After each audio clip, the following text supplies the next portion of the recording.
Hello everyone, welcome to Abhyas channel. ఈరోజు మనం అక్షరమాల గురించి తెలుసుకుందాం. అక్షరమాల అంటే ఏమిటి, అక్షరమాల ఎందుకు ఉపయోగపడుతుందో చూద్దాం. అక్షరమాల అంటే తెలుగు అక్షరాలండి. తెలుగు అక్షరాలను మనం ఉపయోగించి తెలుగు భాష యొక్క సాహిత్యాన్ని పెంచడం. ఈ అక్షరాలను ఉపయోగించి తెలుగు వ్రాయడం మరియు చదవడం, వేరే వాళ్ళతో సంభాషించేటప్పుడు మనకు తేలికగా అర్థమవుతుంది. అక్షరమాల 2 విధాలుగా విభజించబడింది: అచ్చులు మరియు హల్లులు. అచ్చులను ఓవెల్స్ అంటాము, హల్లులను కాన్సనెంట్స్ అంటాము. ఓకేనా అండి. అక్షరమాల యొక్క ఉపయోగాల్లో చూద్దాం. ఇప్పుడు తెలుగు భాష నేర్చుకోవడానికి ఉపయోగపడుతుంది మరియు తెలుగు సంస్కృతి మరియు సాహిత్యాన్ని పెంచడానికి ఉపయోగించబడుతుంది. ఓకేనా అండి. ఇప్పుడు అక్షరమాల గురించి చూసాం కదా.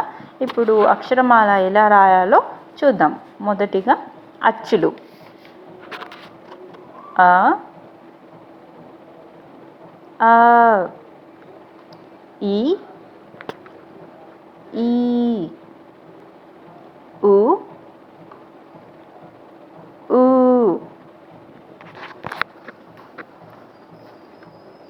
రు, రు,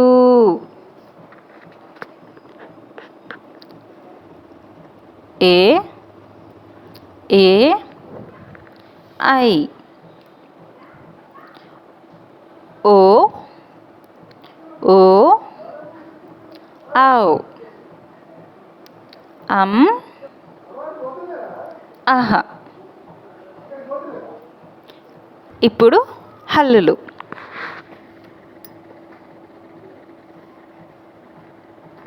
ఖ, ఖ, గ, గ, ఇన్య, ఛ, ఛ, జ, జ, ఇని, ఠ, ఠ, డ, డ,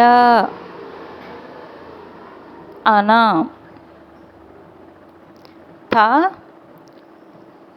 థ, ద, ద, న, ప, ఫ, భ, భ, మ, యా, రా, లా, వా, షే, ష, సా, హ, అలా, అక్ష, బండిరా. ఇక్కడ నేను మీకు ఫోటో కూడా షేర్ చేశాను. Thank you for watching. మీకు ఈ వీడియో నచ్చితే నన్ను ఇలాగే సపోర్ట్ చేస్తూ ఉండండి. ఇంకా ఇలాంటి వీడియోస్ కోసం సబ్స్క్రైబ్ టు అభ్యాస్ ఛానల్.